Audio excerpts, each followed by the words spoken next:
and welcome to Talking Bottom. I'm Angela Pearson. I'm Paul Tanter. And I'm Matt Brooks. And in today's very special themed episode, we're going to be talking about class and poverty. We are doing a special series to commemorate the 30th anniversary of Bottom airing. This is episode number 2 of our special theme series. It's impossible to talk about the British sitcom without class entering the conversation. Whether you're upper, middle or working class, it's woven into society's structure and our DNA. No comedy fan can talk about class in Britain without thinking of the class sketch from The Frost Report in 1966. If anybody doesn't know it, you should look it up. John Cleese, Ronnie Barker and Ronnie Corbett stand side by side, demonstrating in few short minutes and in their stature precisely why our upper classes look down upon both the middle and the lower, and the middle class is stuck in the middle with a sense of both inferiority and superiority over the working class. And Ronnie Corbett, of course, says, "I know my place." It is a good sketch. It is a great sketch. And, of course, the 3 traditional classes, just so that we can go over it, are the 3 traditional classes are upper, middle and working class. But did you guys know that there are now 7 categories? No. Well, apparently, it's no longer, it's much more nuanced than the 3. so when I was looking into this for this particular episode, I found that middle class splits into 3 categories in itself. You have lower middle, middle, and then upper middle. So when you talked about that sketch on the Frost Report, John Cleese calls himself upper class in that, and you do have the upper class, which is separate to the middle class. But when you look at him, you feel like he's probably more upper middle. Yep. With the bowler hat and the briefcase and So that kind of what thing. is upper class? Like Jeff Bezos or something? Upper is like aristocracy. It's the landed gentry. Okay, Yeah, so so- it's not just being rich, it's being like royalty or lords. That's and how it's stuff. always been traditionally. I mean, the elite is what it's now called, the very top level. And they own and have the most wealth. Yeah, and sure. I think it's that idea, obviously, now that you can't just be born into your social class. Of course, there's upward movement through the classes, and you can attain your class through your wealth, and your social status can change throughout your life. Whereas I think previously people have always thought, whatever you're born, that's what you are. Yeah. Oh, this one's going to be funny as hell, isn't it? I can tell. But we're just going to look, obviously we're going to, ground it in the idea of, so with comedy, obviously. So, Ange, you said there were 7 different types. We know there was upper. Am I right in thinking lower middle, middle, and upper middle were 3 of the other types? They're Why not isn't now. middle? It should be called middle as well, not just middle. Middle. True. It could be middle. But no, I'll go through them, and I won't pretend to be able to break them all down in any kind of official way. But so this is according to the 2013 The Great British Class Survey. It's elite, which is wealthy and privileged. Then there is the established middle class. Right. Then there is the technical middle class. There is the affluent new worker. There is the traditional working class. There is the emergent service worker. And then there is the precarious proletariat. Okay. That's Is interesting. that like prole? Yeah. Yeah, okay. So that's where you get the term prole from, obviously. And are these modern definitions? I believe so, because I always thought that it was your underclass, the working class, the middle class, lower and upper, and then you had upper class and like landed gentry, like you were saying. Yeah. So I think we're all brought up within this structure, aren't we? But there's such confusion over what it actually can mean. And now, of course, it's not just your wealth and your education or your occupation. It's now just looking at, like, obviously various different factors in your economical, social and cultural. So it's much more complicated than just what your job is.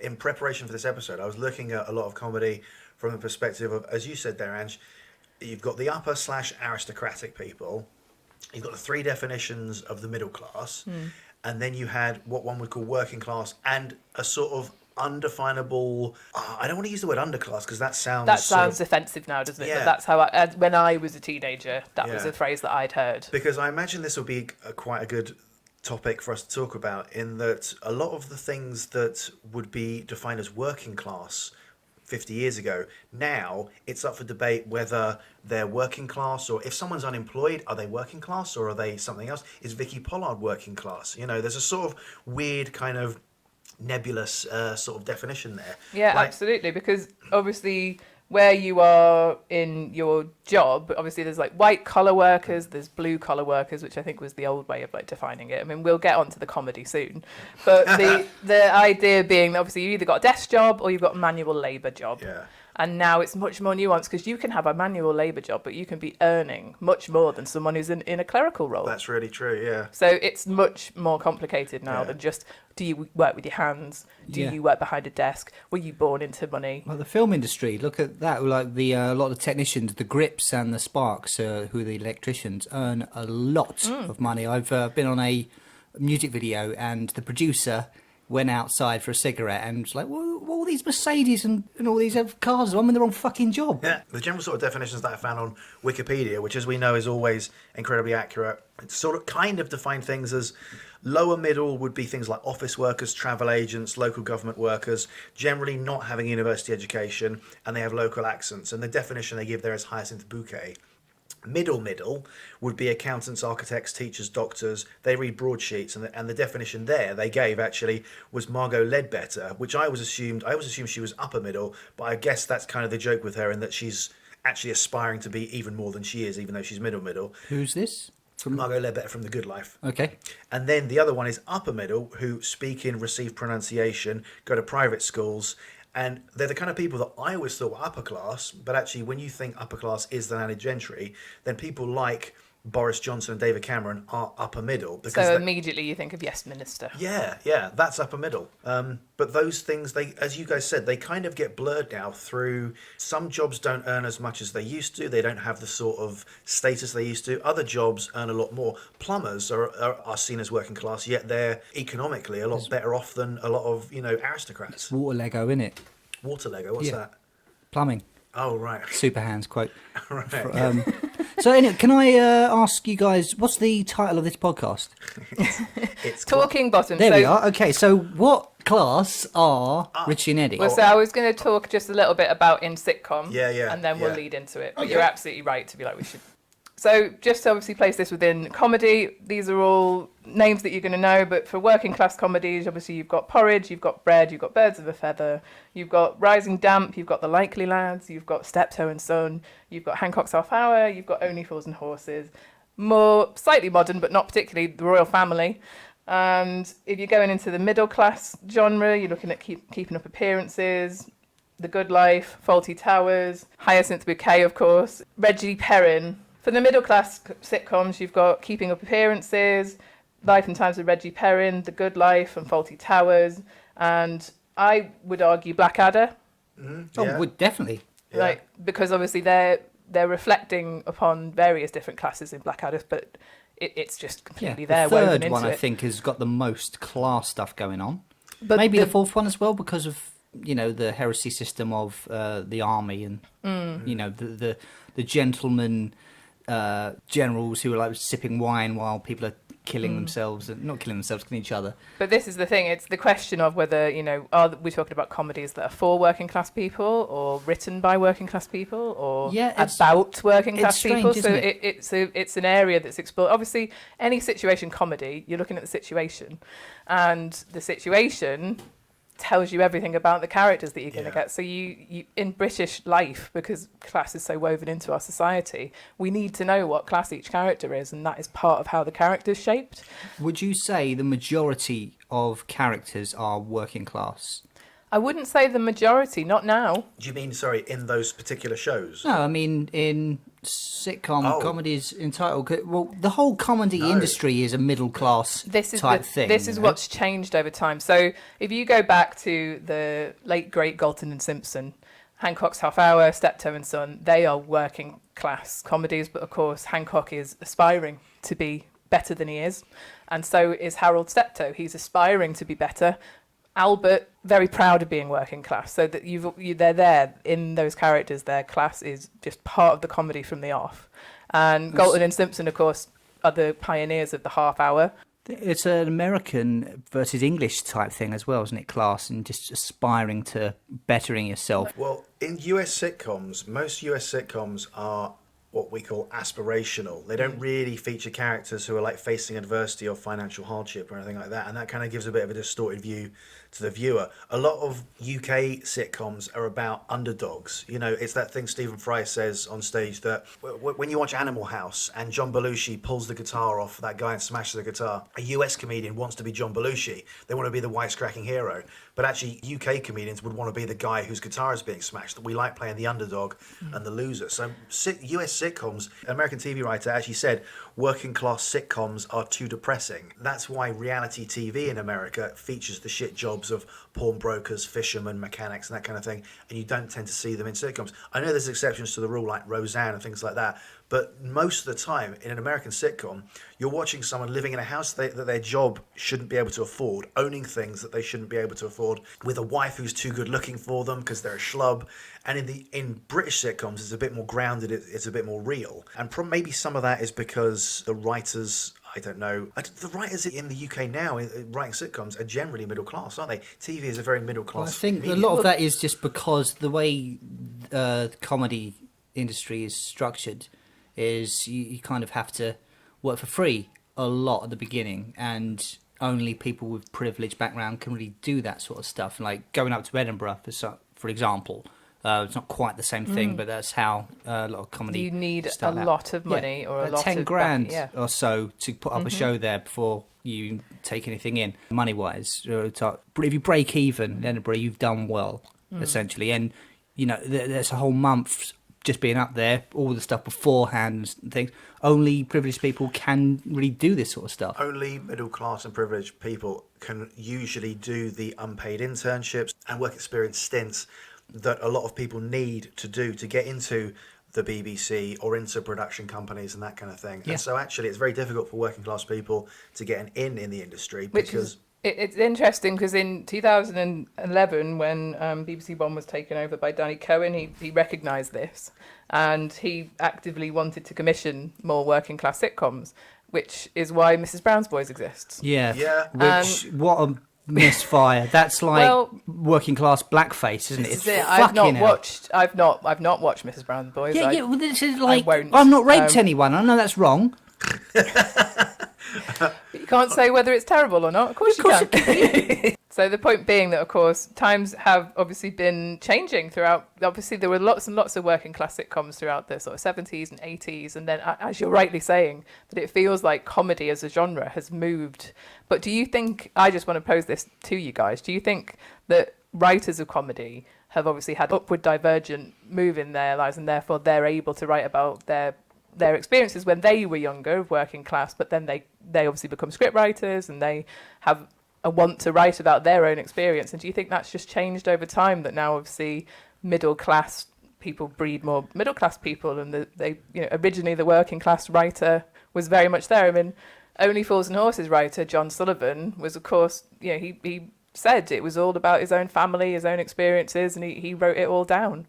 He was obviously born in a working class background, but now I feel like a lot of people who are writing sitcoms, as you rightly say, they're the people who can go into it to write about it. They're obviously much more likely to be middle class because it's so much harder to afford to have that kind of job. I think you're right in the middle class that Galton and Simpson were and wrote about 50 years ago doesn't really exist now. We don't really live in a sort of cap-doffing, forelock-tugging society. So the working class has changed in that regard, and it's a bit more indefinable. As that class sketch with Ronnie Corbett showed, you had a very definite idea of it.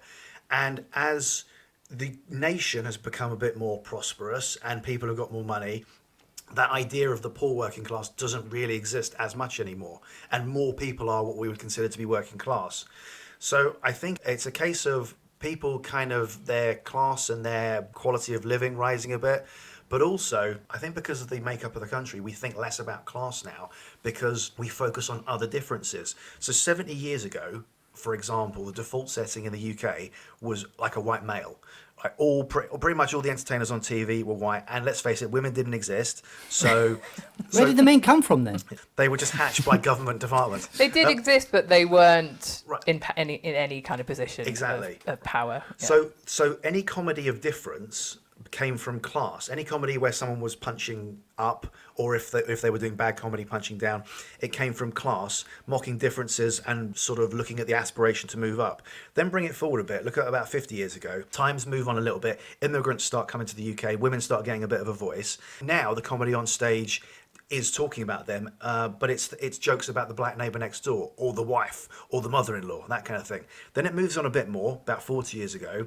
Now we're in the world of politically correct, in inverted commas, alternative comedy. Now jokes about differences are a bit more taboo. You shouldn't joke about race or gender or sexuality. So the observations of comedy just become about everyday life stuff. It's what we now know as observational comedy. There is still stuff that's based on those differences, but people see it as edgy or a bit more taboo. And the main distinction at this time is based around politics more than anything else. Yeah, politics and class are very like two sides of the same argument. Yeah. So they're like, I always find it fascinating that they do this in Bottom, but it's in my family as well, with working class people that don't really have that much money, vote Tory and hate the lower class, the benefit sheets and all this sort of stuff. When really, like you're eating yourself, or whatever the expression is. Like the brainwash that no, you're one of the good ones, you lot. Yeah. No, And then Richie. the liberal classes are obviously more, they're middle class, lefty leaning people who I won't even go into the whole. We won't get into the politics of it because we want to keep this on. Obviously talking about comedy, but it's interesting that obviously you're going through 50 years ago, 40 years ago, because now when you talk about Bottom, it's 30 years ago. Yeah, true. And when I think of the 90s, I still don't think 30 years ago. But now, if you ask someone now what the difference is between... If you ask someone now, what does that mean? Right. But if you ask someone now what the main differences are that they focus on between them and other people, I think one of the last things they'll say will be class. The first things they'll say will be, well, that person's a different race to me, they're a different sex to me, they're a different sexuality to me. They will probably even say they are more wealthy or less wealthy, or they have a greater income than me. One of the things they will be least likely to mention will be their class is this and my class is this. But they'll be saying it because it's so wrapped up and it's so nuanced that now you can't just say it's your job. It's so many other things. It's whether you're into various different culture. It's what you're into doing in your spare time. What where you get your money from.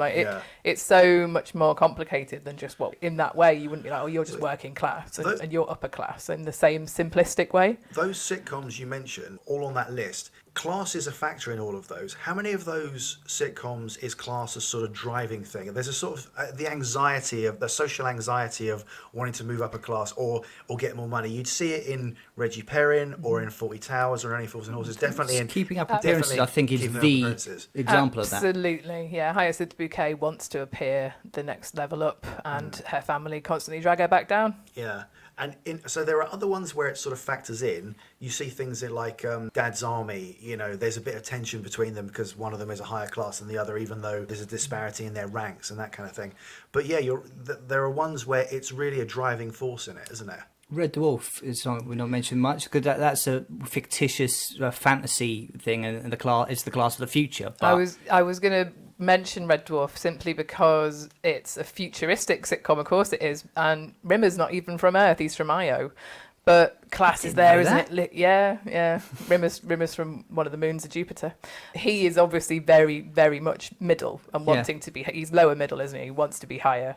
And an officer, he's been brought up to want to be part of that elite and that officer class. And then Lister's more than happy in his lot, isn't he? That definition of a working class slob, isn't he? Yeah.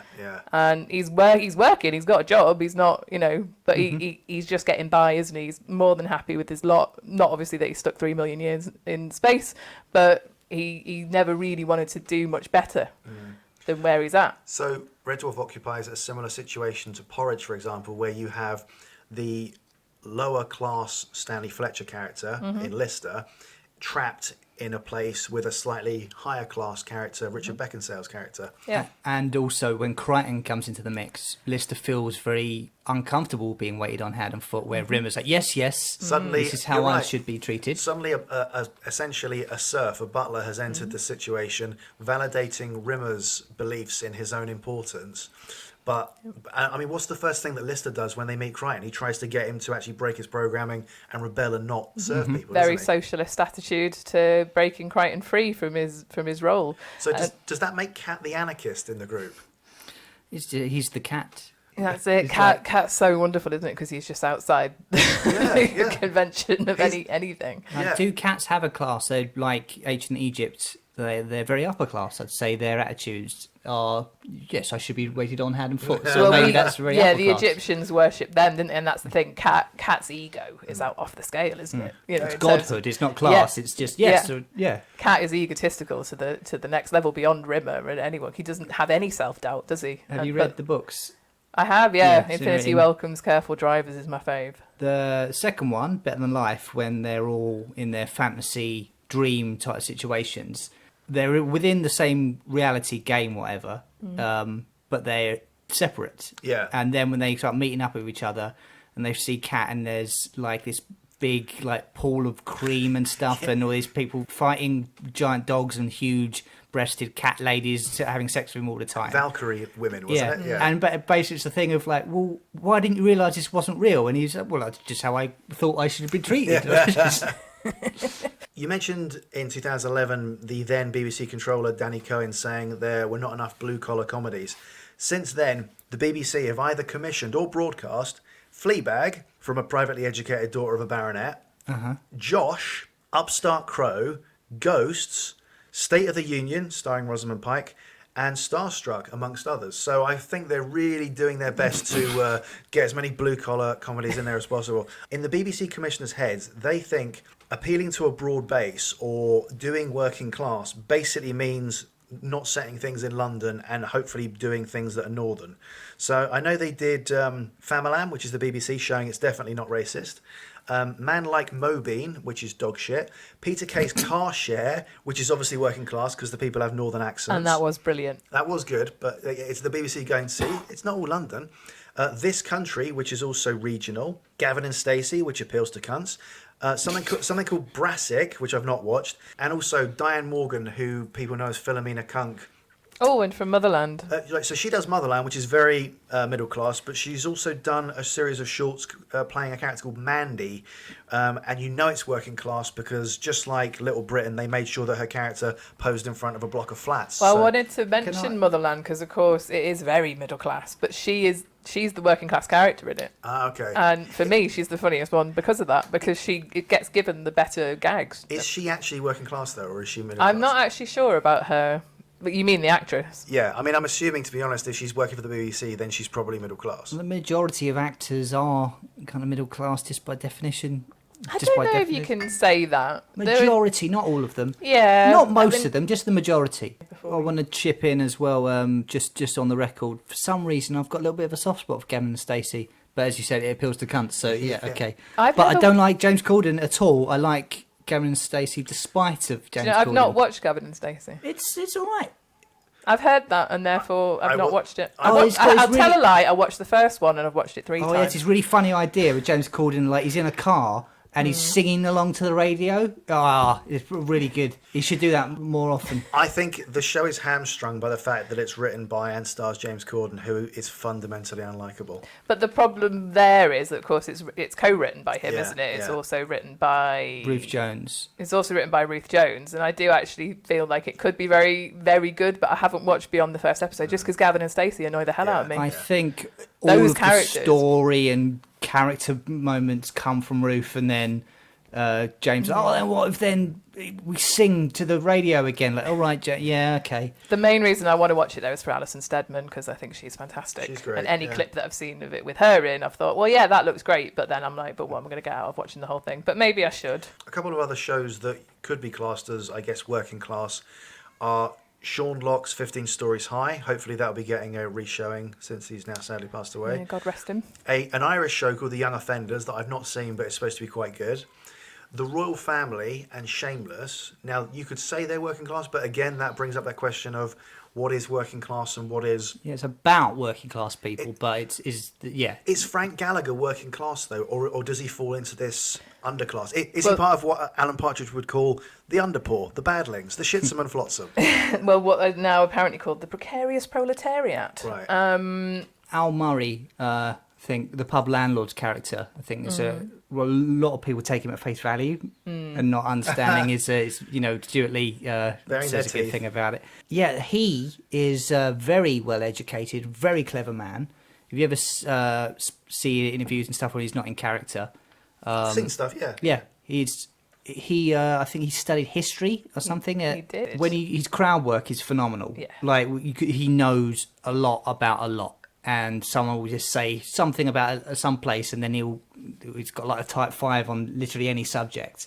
But his character's very ignorant and working class. So sort of a modern Alf Garnett. Yeah, yeah, definitely.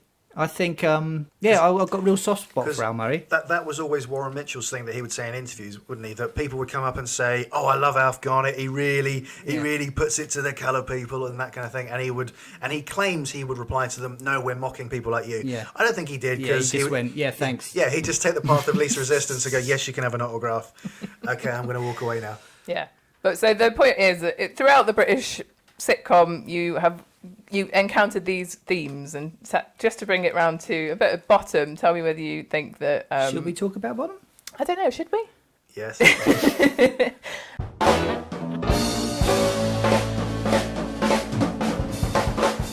So obviously we're talking about British sitcom, and we're talking about class, and I think things that come up in every single British sitcom alluding to class are snobbery, aspiration, pretension, delusions of grandeur, and the individual's struggle against the fact that all the world is against them.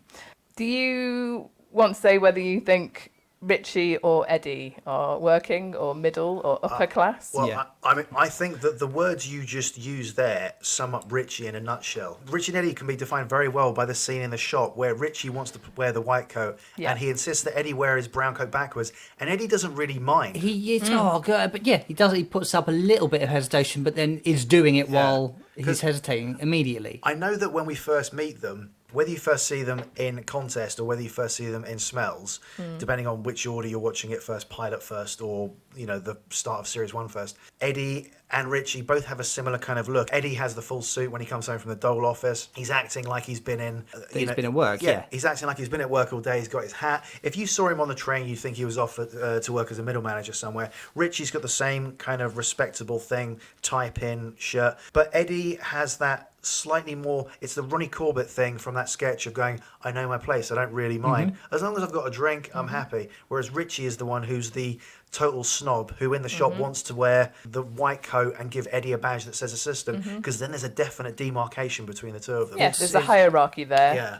Is Eddie working class, or is Eddie lower middle and Richie's middle? So I think they're both the same class, but Richie thinks he is higher because his family at one point were something. This is the thing. Yeah, it's obviously there's a lot of surrealism in Bottom and stuff, and the history changes episode to episode. But like, there's a Richard family crest. Yep. He's at the very least he's a homeowner. So I think with Richie, the key thing to his character is that he was born into either lower middle or middle class, and he has gone down in life. He's not gone up, but he's clinging to the history of his family. So he's talking about great uncle so and so. Who's it? Great uncle. Great Uncle Richard. No, someone. Is this the Ungugu River one? Yeah, there's basically army generals and like all this power, and then obviously he's got the chess set. German in him as well, wasn't he? His dad was German. That's right, yeah. And his great auntie's chess set, the antique chess set. Wellington played on this before the big fight and all that. There's a history there to his character that he's fiercely proud of, but he's got absolutely no part in having played. And he's now literally living at the bottom of the heap. He's not even working, is he? He's not even working class, Richie. Do you think he's blind to the fact that he's at the bottom of the heap? Do you think he's oblivious to all the grot and grime around him? 100%. Oh yeah. I think for he some has reason to be to get through life, but I think deep down he knows, and that's why they're so depressed. Yeah, Right. he must be upset. But he never. Well, you do see him sort of tidying up, doing the housework and stuff. So I guess I don't think you'd ever see Eddie doing that on his own. Richie's depressed because there are things he wants in life that he can't have, and that's a similar thing that you do see with Basil Fawlty and other characters. And the housewife. And the housewife. He's the housewife. He's trapped Eddie's at very home. fulfilled, isn't he? Eddie's like Homer Simpson. As long as he's got a beer and he can put his feet up and watch Miss World, then he's happy. Yeah. It's the contentment of the I know my place. Yeah. So Eddie, I would say, is very much working class. Obviously, as the series goes on, neither of them have got jobs. But in that opening episode, when they were obviously planning what they were, Eddie's been down to the Dole office in order to try and get work. Incredibly low class, how it's seen, isn't it? Like he's kind of a benefit cheat in this, isn't he? Because. Well, no, he's not. He's just skin. No, he's the opposite. Yeah. He's honest about his savings. Yeah. And they tell him, well, get out. That'll last you the next 3 months, Yeah. But Richie obviously has money. He's obviously, I think, given some kind of subsidy by his auntie. We obviously never meet Auntie Mabel, but she's letting him live in the flat. I don't think, well, I mean, they have all those bills and stuff, don't they? That's quite a weird class thing, isn't it? Where they can actually be skint and have a mansion or something, but then all these taxes, fuck them. That's exactly the thing. That's typically not a either lower, middle, or upper middle class thing. That's usually an aristocratic thing. You get these landed gentry who own a castle that's worth 40 million. They've got a family crest and history that goes back 300 years, but they don't have a pot to piss in, and they're always going, I couldn't bum a tenner off you, could I? And the house is full of wonderful furniture, but it's all threadbare and worn. Now it's all vintage stuff that lasts. All their suit, they've got a great suit from Savile. It's like Withnail and I. They've got a great suit from Savile Row that was made to last, but it's the only one they've got, and they wear it every day, and they wear the fuck out of it. That's usually an aristocratic thing. But you're right. There's a certain quality of that in Richie, in that there's the family coat of arms, and presumably there's a bit of land somewhere with an auntie, but no one's got any cash. Do you reckon he's on a retainer though, Richie? Because where is he getting his little, 20p bits from? He gets rent from Eddie that Eddie doesn't pay the rent. That's the thing. So how is Richie existing? That's the thing with Bottom. It's not real in the same way that say Keeping Up Appearances or Fawlty Towers is. They're real characters, aren't they? Obviously they're exaggerated characters, but the absurdity that comes hand in hand with Bottom is that we don't need to care where Richie and Eddie do actually scrabble everything from. They're eating green fly. Yeah. They're eating grilled lettuce. This shows the kind of the difference between UK sitcom and American sitcom. In America, the food is in the fridge and the fridge is well stocked. You never have a storyline that I can think of in most typical American sitcoms where a character goes, there's no food, we're really hungry. Oh, unless it's Thanksgiving where someone's fucked up the turkey. There you go. Yeah. But there, the problem is, oh no, we haven't cooked it or something like that, or it's gone off. And ultimately, by the end, what do? They go next door, or the family rallies round, or somehow they fix it. No one ever goes hungry. No one ever has to go down into an alleyway. But this is what I love about It's Always Sunny in Philadelphia, which has come in and completely flipped that American, traditional sitcom on its head. Because you've got Charlie battling rats in the basement.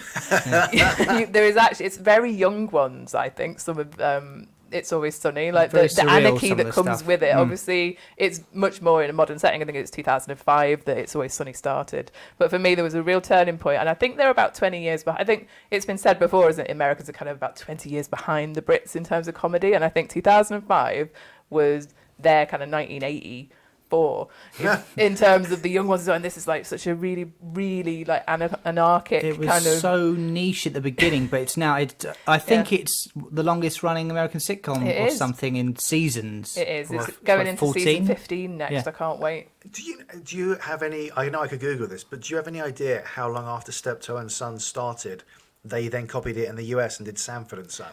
I'd have to Google the exact year that they copied it, but I know the class thing. Steptoe was in the 60s and the 70s, wasn't it? Yeah. There was like a break in between. No, I was going to say I think it probably would be about 20 years because Steptoe started very early, still in black and white, and Sanford and Son I think feels like a 70s sitcom. So I wouldn't be surprised if that was nearly 20 years after Steptoe started. Well, it would be definitely 20 after Hancock's Half Hour, and that was the beginning of the idea of a half-hour sitcom with story and character at the heart of it. That's what Galton and Simpson did for British comedy. Instead of just sketch comedy on the radio, they were elongating the character and the story, and that half an hour was to try and explore it. So do you think based on the pilot episode of Bottom, Rick and Aid had class very much in their minds when they were writing it? Yes. That pilot episode of Bottom, they're trapped in the flat, brilliant, but they've got no money. Richie's cooking stuff from the window found box. or foraged. Yeah. And Eddie's come back from the Dole office, so he can't get a job. They're completely down on their luck, but they're getting through life. The Mist World thing on the telly brings in the filth. And they've thought about how these two guys are just, obsessed with, getting their end away. They never will. But yeah, they're absolutely grounded in their class. And yet they're both clearly educated because they have books on art and they read them. And Eddie has hobbies that one would see as, I don't know if it's a middle class hobby to do like airfix. airfix model models. building. I really wouldn't say they're both clearly educated. I think they're both fucking pig ignorant. Eddie, but remember we've talked about the Homer Simpsonization of Eddie before. In this one, Eddie is as smart as Richie. I think they're both each other's intellectual equal. Brings the paper home. Yeah, he's reading the paper, and he clearly gets dumber as time goes on. Where they go, right? Well, making him stupider and drunker makes him funnier. But in this first one, they're not massively educated, but they're both reasonably educated. Well, I think obviously the art book, the history of art book, I think that's a hangover from Richie's auntie, though, don't you? Don't you think those books and everything, they're just already there in the flat? Yeah, they're to be seen rather when he reads them, he's wanking over it. Richie's been wanking over it probably since he was a kid, yeah. When he went round to see Auntie Mabel. We don't know what Richie's background is, but his mother abandoned him, and presumably his auntie was like, oh, just shove him in that flat and get on with it, and we don't have to talk to him because he's exhausting. Do you think he's actually certifiably mad, Richie, so he would never actually get a job? That's the thing. Richie could never be in a job interview, could he? I don't think. And get it. No, you're right. No, think about. Let's give him a job, an actual job now. Let's think, what can he do? Well, let's look in the show. He gets a job briefly as a shopkeeper. And terrible at it. To talk about class, he manages to alienate the working class customers by insulting them. He tries to suck up to the upper class customers and then ends up alienating them because they don't see him as an equal. The doctor, yeah? Yeah. Oh, yeah, he's judgmental of everyone. He's got an inferiority and a superiority complex, hasn't he, Richie? His ego is off the scale when he has no right to be, but the moment he gets that white coat on, he's got some power. So there's no job that he could probably be completely happy at, because if it was a subservient job, he would feel that I'm too good for this. I shouldn't be digging a ditch. I should be supervising. But if he was in a supervisory job, it'd be a nightmare. No one would like him. He'd be abusing the workforce and trying to suck up to the upper management. That's right. So, but there's got to be something he could. So it's got to be a solitary job. Landlord is basically what he it's what he's doing. He's trying to get rent off Eddie. Do you think the whole, we've talked before, haven't we, about how Richie and Eddie might have met, because we don't know, but do you think Eddie just needed a room and he's the lodger? I get the feeling they went to school together, but that's never said. No, I don't think they're from the same background. That's the thing. Unless they would just kind of happen to be lumped together and they were the two idiots in the class. I know I said this when we talked about the episode at the time, but I think the reason they're living together is they probably did go to school together, didn't see each other for years, bumped into each other in London. Eddie was drunk, needed somewhere to stay, and Richie said, oh, hey, I've got a room in my place. Why don't you come and stay there? Because he desperately wanted a friend. And Eddie thought, right, good, I've got a free place to stay now. But he didn't realise the price he would have to pay, which is spending time with Richie.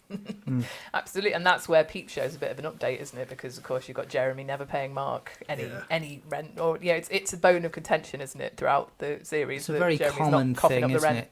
Very men behaving badly as well. Gary and Tony. Yeah, Tony never pays the rent. Sociology is the study of society and class. Comes up within sociology, doesn't it? Now, I can't hear the word sociology without thinking of Rick from The Young Ones, a sociology student. I think that's where That's right. I also think of Eric Idle's sketch in Python. Where he's playing a sociologist and he's walking along the road talking to camera, and then I can't remember actually what happens at the end of the sketch, but I think he falls through a drain, doesn't he? On the subject of Python and class, or that Yorkshiremen thing where I had to eat hot gravel. Yeah, the Four Yorkshiremen sketch, what an amazing sketch that is to sum up class divide and how attitudes have changed as well.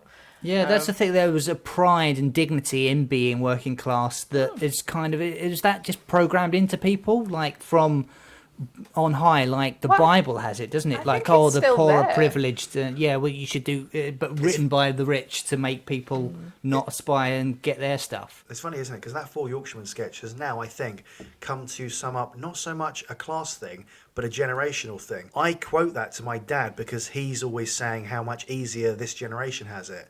And I would think that sketch is now representational of the older generation. But that's the exact thing, because, of course, working class people can be, very much in their class, and then they have children, and then they move up a class.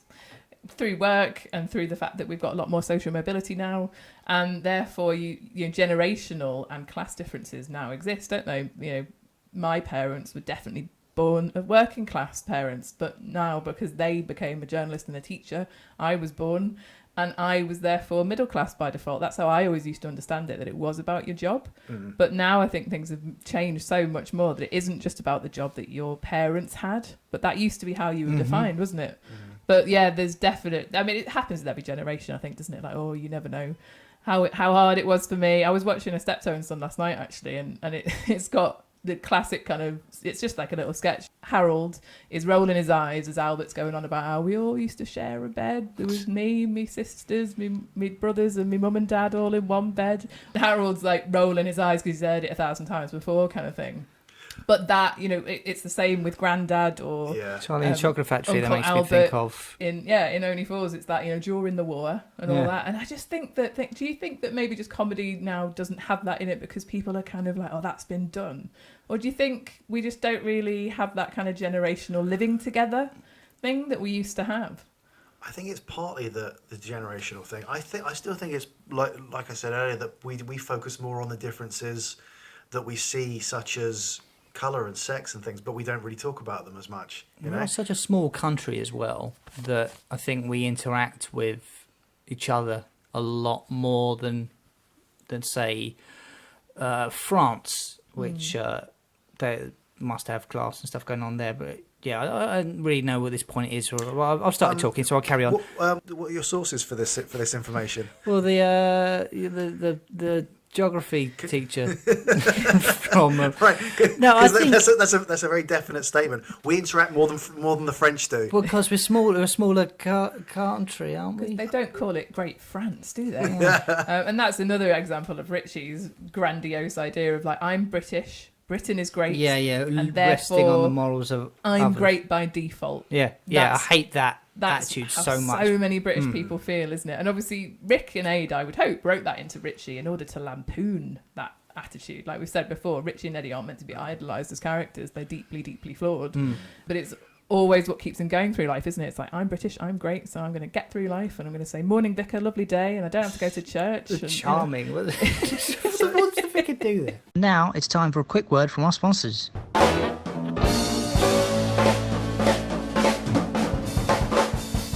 We're currently writing the Talking Bottom book. You can go to unbound.com/bottom and pledge to buy a copy or any other special rewards that will go alongside it. You'll also get your name in the back of it. That's exciting. We may never meet you, or maybe we will if you come along to the Talking Bottom pub crawl on launch day. Give us all your money, your old bag.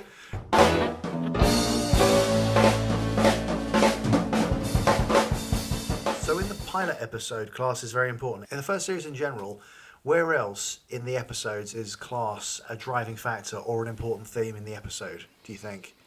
I'm thinking in what people may see as the first episode, Smells, the first time they might meet Richie and Eddie. I don't know if lack of sex and loneliness is a class thing. That can apply to sort of any... Yeah, I don't think it's particularly class. But you do see things that come out of their poverty, such as haggling over drinks prices with the women. That's 80p if it winked out at me.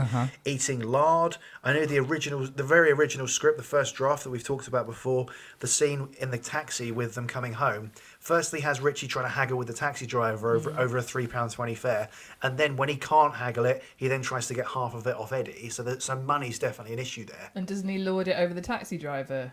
He's in the original script. He's a little bit racist to the taxi driver, which is that sort of British exceptionalism. British thing. Racism, best in the world. Their slight poverty means they don't have things like tweezers, so they need to use pliers, and they don't really have much in the way of personal grooming products, so they've got to draw on chest hair. It's a very working class boozer they go to. Yeah, I think maybe we're sort of grasping at straws trying to find class in the first episodes. It's there throughout though. It's that thing of it's written into the fabric of the world around them. It's just all working class. I mean, it's there. No, it's all. But you meet so. Are we moving on from Smells? Oh yeah, or are we going to go I was through? Going to say, do you want to just do series 1 as a general? Yeah, because when you meet Spudgun and Hedgehog, immediately you can tell that they're off.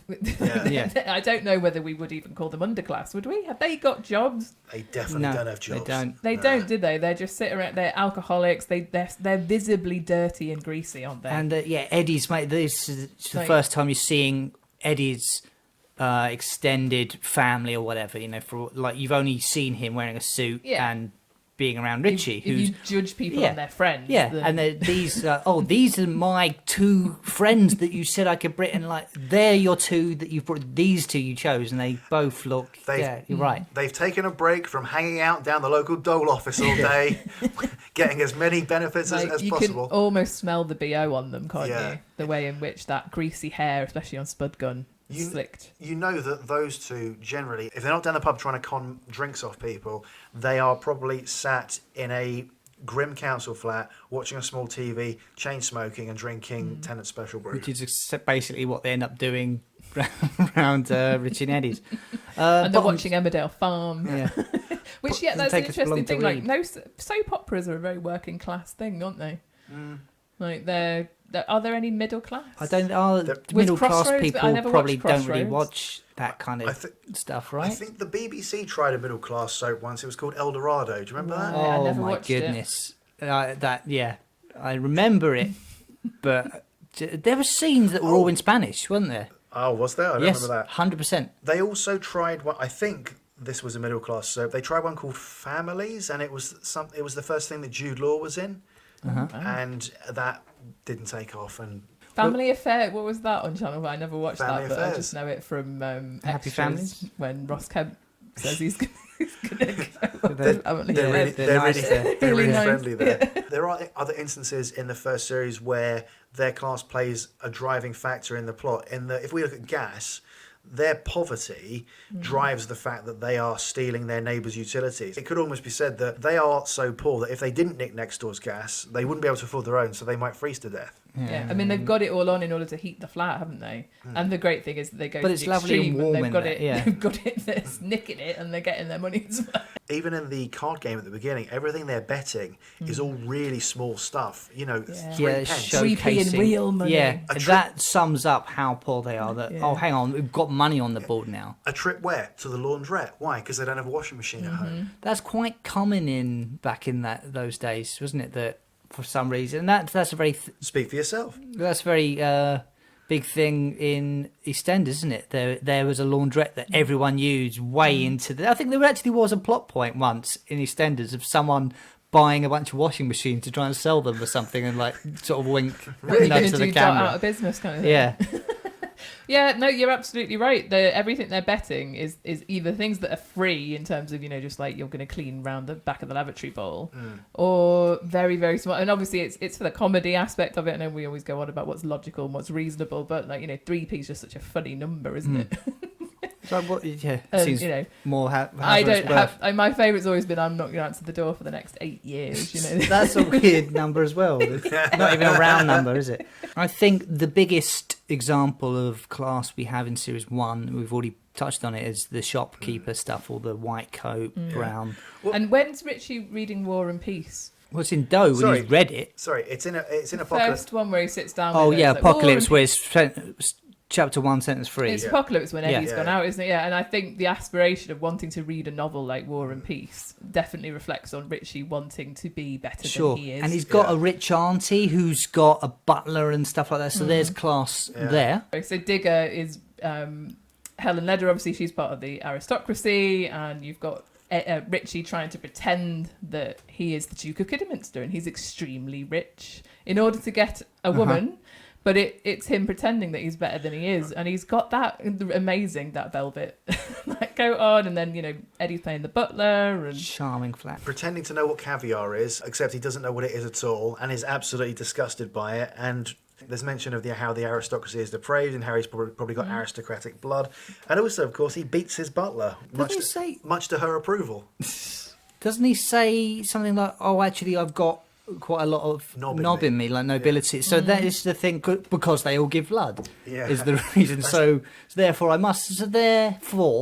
he is admitting that his family aren't nobility. slips up there. Yeah, Because he doesn't know what he's talking about. And I just, through to the polo lounge. Yeah. Polo, there are so many jokes based on class. That's and the all really idea good. that this is like a child's idea of high class. Oh, we'll get some nice silverware and caviar. That's fancy, isn't it? And mashed potatoes with it. As well as them, of course, doing a good representation of their attitudes to class in the shop. That episode actually begins with Richie in his head thinking he's living in like a bucolic country village. Eddie wants to wallow in the dark in a dank living room watching filth. Richie's going around extolling the virtues of a wonderful English country weekend. Even though he's in a shitty flat in Hammersmith, he seems to think that they're going to go outside and play cricket. Well, They that's what he want to wants watch to the be cricket, doing. don't they? That's quite a upper class sport as well, isn't it? Cricket. You would be forgiven for thinking that if when Richie opened the window, there would be a village green outside that he's looking at. But actually, it's a shitty Hammersmith where people eat dogs. Well, the very reason they go up on the roof is to watch the cricket, but obviously for free through a telescope. After happily taking on one day's work that's cash in hand, as long as it's very, very easy. Yeah. You can gain something from the area that they live in based on the fact that the shop gets entirely looted. Well, that's just the bottom universe, isn't it? No matter where they lived, that would have happened. But it's the extremes of poverty, isn't it? The idea that the moment a shop in any area is left unattended, then basically a riot kicks off. So like there was 50 people round the corner waiting on the opportunity. Well, yeah, words got round, and they're gonna do it over. The landlord as well coming in and everything. Straight away it's like, I haven't got the rent, but get rid of him. Excuse. Yeah, I mean, lots of people growing up would remember hiding from their parents making them hide behind the sofa when the rent person calls round and knocks at the front door. Pretend we're not in. We need another 2 days before we get the money. I didn't have that with the rent, but I had it with the milkman just because. Mum Yeah, didn't have the money on milkman, her. It wasn't because you didn't have the money, but it was they didn't have it. Because you had to go to the cash point. Like having cash in the day, was much more of a. You couldn't pay them on card, so there was often a kind of hide. And it was a time when a lot of people would rent things such as televisions. So of course, in culture, they have the TV taken away because they can't afford it. Yeah. And in culture, we've got the wonderful smoking jacket scene with him smoking cigarette for a bit of biro stuff for his own amusement completely. I mean, Eddie's not fooled by any of this, is he? But it's like the idea of, we're having a very fancy, sophisticated absolutely. evening. Trying to aspire to be just like Noel Wilde today and the smoking jacket and everything, Eddie's luxury would just be sat in a string vest on a beach or something with a pint or something, right? But Richie's is, let's be all fancy. Let's have cocktails and He's interested in the social currency, isn't he? Which is, again, it's all relating back to class. Like that social aspect of like how I'm perceived by others and what my interests are. Like Richie's always trying to aspire to better than he is. It makes me think of his imaginary conversation in Finger, when it's, you must come around and shoot my grouse. Oh, yeah. But yeah, we're skipping all around series 1, 2 and 3. Fuck it, who cares? I think it's okay to skip around them. I found when I was trying to make notes on each episode to see if there was class considerations or themes in each one. In some of them it's a bit more apparent, such as in the first one when we meet them, and such as in the episode when they're running the shop. In other ones it's not really there.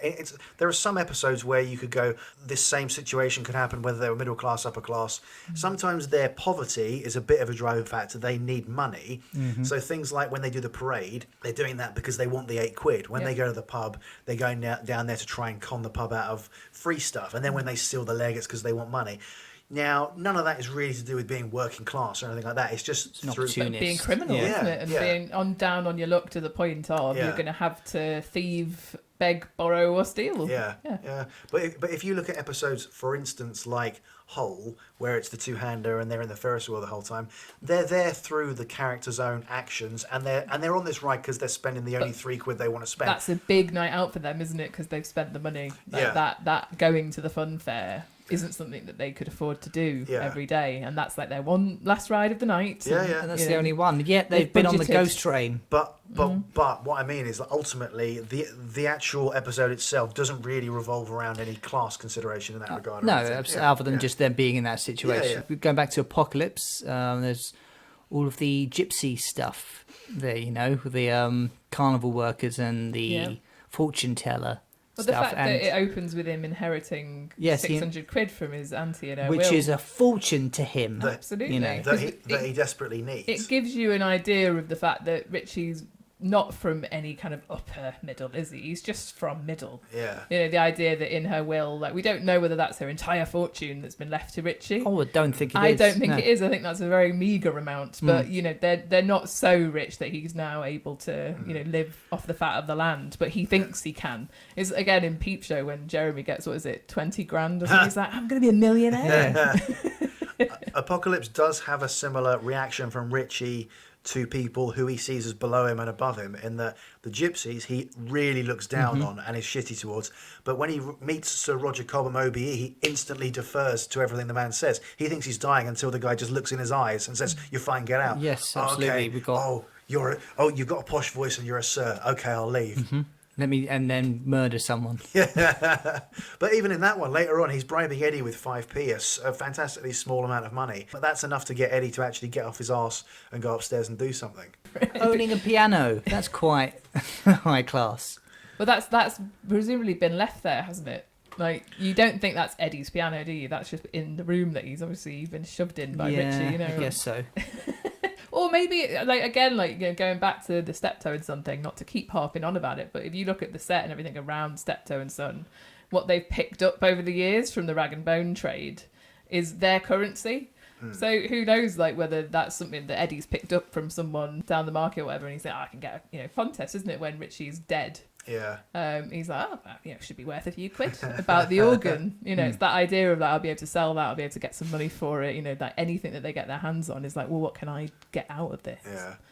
So where else do we see them looking at class? I think in the episode Finger, Richie's attitude towards everyone in the hotel, again, it's like anyone who he thinks is subservient, he lords it over. He even calls himself the master and her the servant girl. But then he's sort of a bit more deferential to people, to the maitre d', and in the bar when he thinks he's talking to people, he adopts that sort of slightly upper class persona, doesn't he? He's trying to be really posh in front of the waiter, isn't he? You know, being able to read the menu and all of those kind of things. Like, he's trying to impress someone who, because it's a weird thing, isn't it? That waiter, knowing more than you do about, like, the cuisine, especially French. Yeah. You know, that kind of upper class, like, idea of, like, you know, if you don't know how to read a menu in French, then you know, it's terrible social embarrassment, isn't it? That is the episode where Richie does say, "I invented cricket racially." Which is a proper British snobbish thing. Well, we haven't mentioned it yet, but so in Hull, when Richie says, "My mother used to make sandwiches for the Hammersmith Conservative Association," that is again alluding to What a brag. the idea that he's got some kind of, like, in with the Conservative Party just because his mum made sandwiches for them. She wasn't even like, anything They other wouldn't. than a member. The Conservatives wouldn't even know. Like, what? Oh, yeah, there were sandwiches on the table. I guess. Would you meet someone made them? Okay, well, and you're the son of that woman. What? But that, you know, if you put that into, say, Hyacinth Bouquet's mouth or anything, that is a role of importance, isn't it? You know, there's the Hammersmith Conservative Association, a meeting every week, and my role is to make the sandwiches, and it's very important, and I'm important to these people, and it's just such a ridiculous thing, isn't it, to find a bit of power or, you know, gravitas in. See Mrs. Bouquet being related to Richie in this sort of weird way. You know, her being bitterly disappointed in him, and him looking up to it. Oh yes, this is what an upper class person should be like. I understand now. This is what I should be.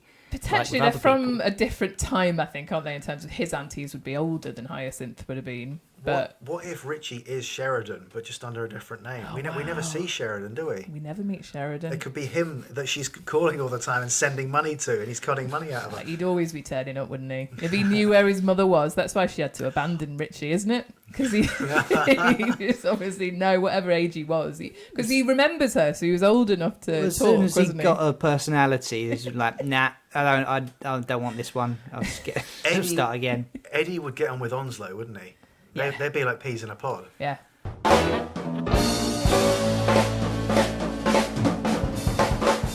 I don't know if we've mentioned this before, and with the subject of class thing, would Vivian and Eddie get on? I think they would.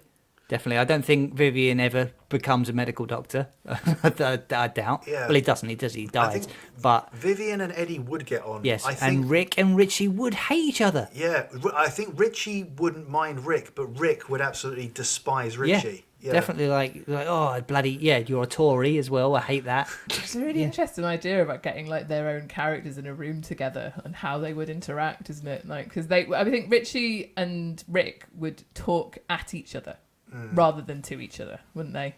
And they'd be trying to outdo each other in in any way possible, and it would probably lead to a fight, wouldn't it? Let's face it, between all of them. Yeah, because Rick isn't violent, is he? He's like much more cowardly than Richie. Richie's still a coward, but he will throw the first punch. Rick wouldn't. Correct. Yeah. Yeah, it's always like a scrap between him and Vivian that's much more sort of teenage, isn't it, than anything like more adult and serious. So if Bottom was made now, let's say Rick and Aid were the ages they were then, but now, and they were trying to make it now. Do you think they would be the same sort of class? Would they be more aspirational? Would it be more like Peep Show? What do you think? This is where when people say, could you make Bottom now?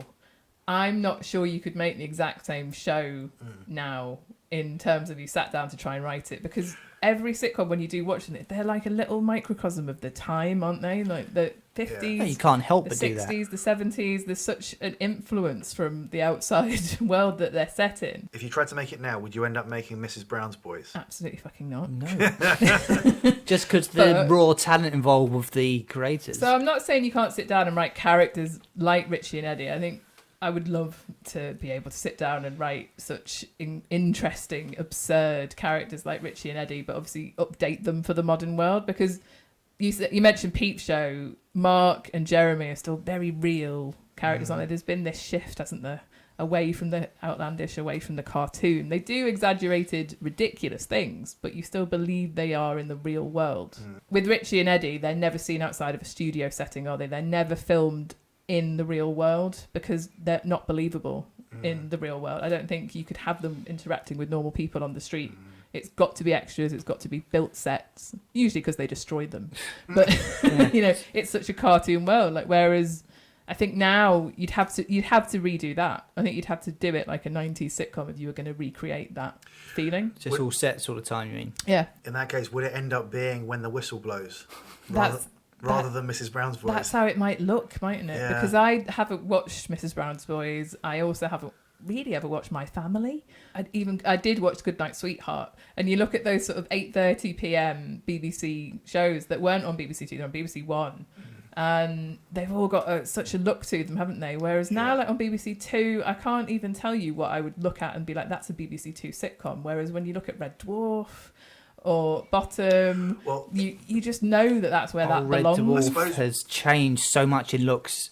The latest series, isn't it? Yeah. Even before that, with the Back to Earth one that was shot on decent cameras and stuff. It felt so at odds, didn't it, to see them in the real world. The Coronation Street set just still sends chills through me. So it seems like the main difference we're talking about there is single camera versus multi-camera. The things where the sitcoms that you watch, where they don't have a laugh track and it's shot like a drama or like a film on one camera, versus things that are in a studio where you've got 5 cameras set up, and no matter where the character is, one of the cameras is picking them up, and the entire episode is edited as it's shot, very much like someone who's doing the vision mixing. And the BBC still makes things like that, as you said, such as Mrs. Brown's Boys and Miranda and Not Going Out, but they do feel of a much older style, especially since shows like, I think Larry Sanders was the first one to start it, and then, The Office and Extras, and now nearly every sitcom is all single camera. The energy you feel in it is so different, isn't it? I mean, watching Fleabag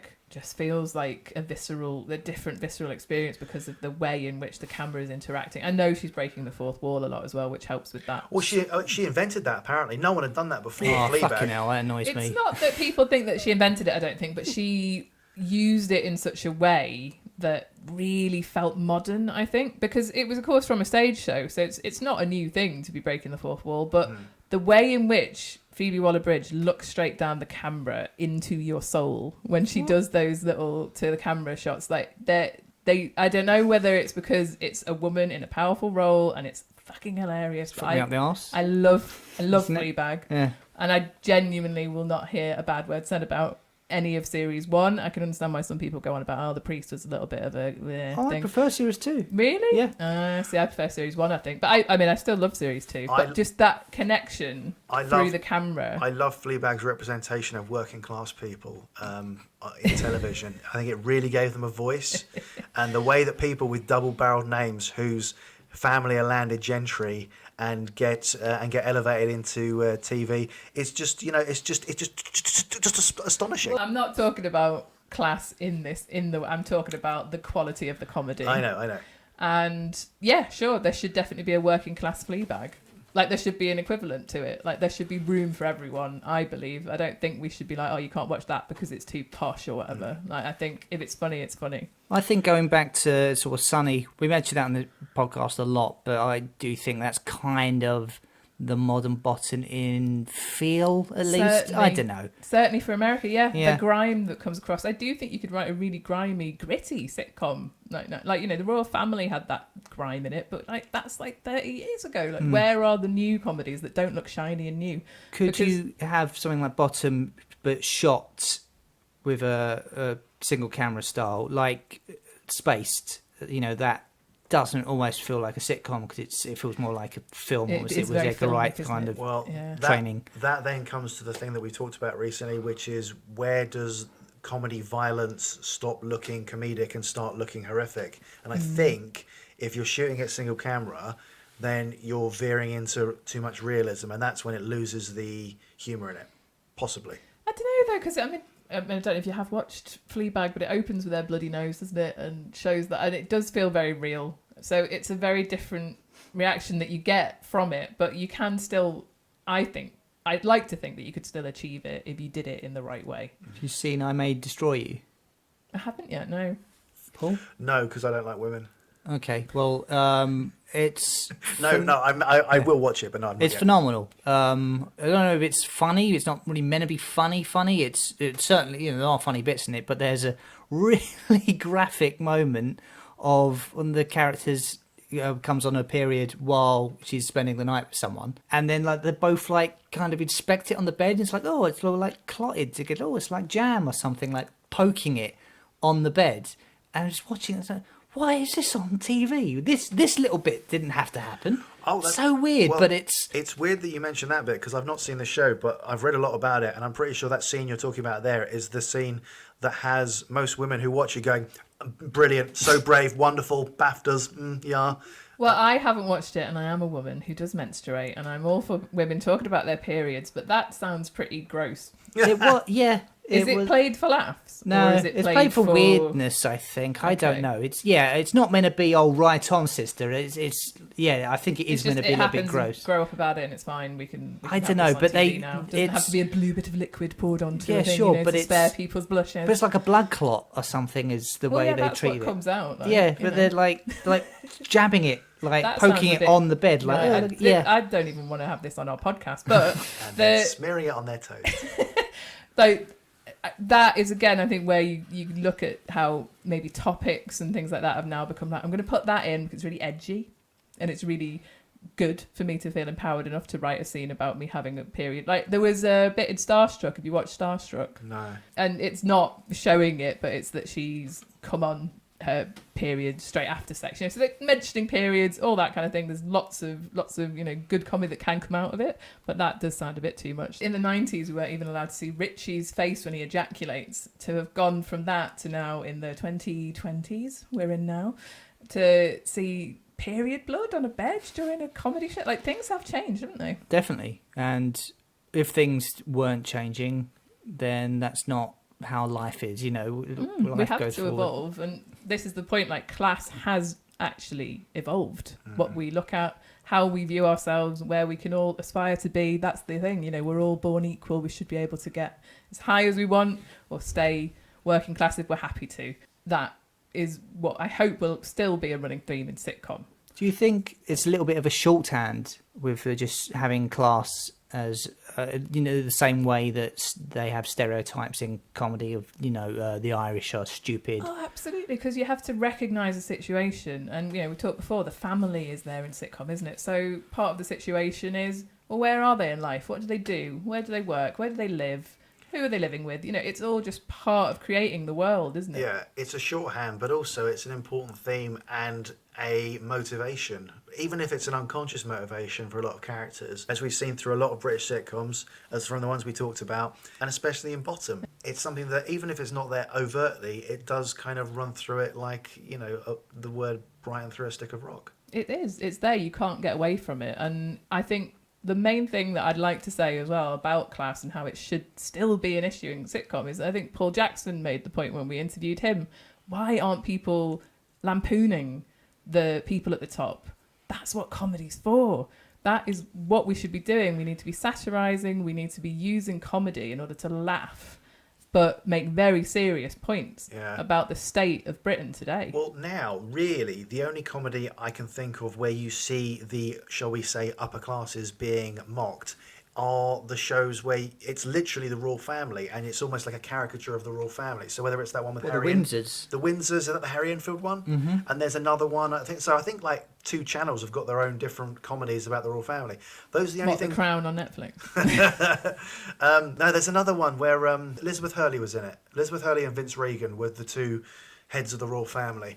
And in both these instances, it's just the royal family. But there's nothing, you're right, lampooning, be it government or the upper classes or anything like that. And I mean, there is, in terms of, Spitting Image came back, and there are plenty of panel shows that will look at it. But sitcom, where is the next one? Is it just that it's so hard to do to keep up with the times and keep going? Like, has Brexit killed what we're wanting to do? I mean, I haven't even seen all of the In the Thick of It, but where are those shows? Like that, I think, is what we need to be seeing more of. Is it something to do with the fact that you can't get them out quick enough now, and that the news cycle is so updated or changeable? Like South Park has a turnaround of like a week for an episode, and that lets them be very, very current with some of their things. One of the things is that it ages it very quickly, doesn't it? I mean, if you ever rewatched any Drop the Dead Donkey? A couple of times, and yes. Sometimes it feels impenetrable, doesn't it? Even though you kind of get exactly what they're doing, you can't really laugh because you're not in on the joke in the same way. Well, do you notice that when Channel 4 repeat Drop the Dead Donkey now, they tell you at the beginning of the episode, in this week, this was in the news, this was in the news, and this was in the news? No, I've not seen them repeat it. And Drop the Dead, they do that for Have I Got News For You as well, or it was aired on this time. Right, okay.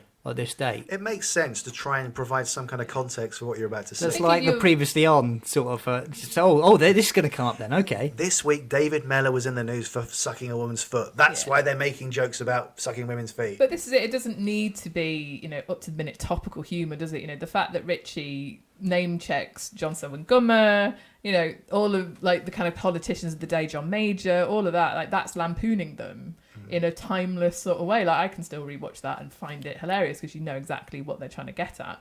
But I wonder whether kids watching it now will be like, who's John Major? Who's, and they won't actually get it.